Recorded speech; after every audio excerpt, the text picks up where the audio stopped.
Pagkatapos mag-dinner, nagtipon-tipon na sila sa conference room. At yun na, ang pinakaintay nila ang sayawan.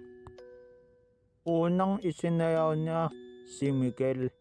Pinakpikian nga niya ito dahil andito naman si Kenzo at sa tingin niya hindi naman ito kakawa ng kalokohan sa kanya.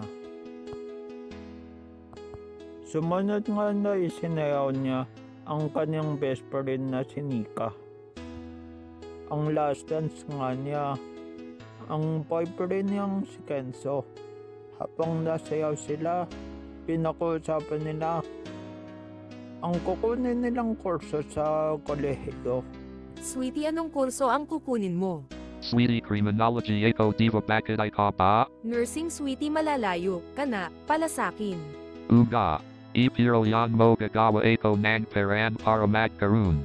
Teo ng communication. Sweetie, hindi naman tayo araw-araw magkakausap, baka mang babae ka, dun ha. Sa sang sweetie ko talaga naglalamig na naman wag ka.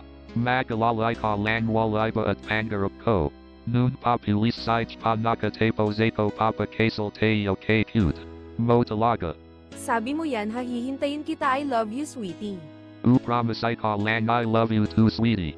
Promise I ka lang I love you too sweetie. Habang nag-enjoy silang lahat, biglang kinuha ng isang teacher yung mic at tila pa may announcement para sa kanila. May I have called the attention of all participants? May palaro po tayong mangyayari. Since patapos na po kayo sa high school, magkokolehiyo na po tayo. Magkakaroon po tayo ng palaro.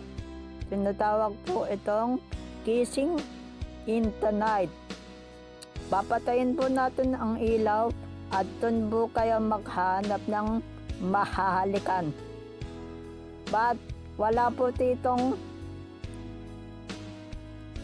green-minded. Laro lang po.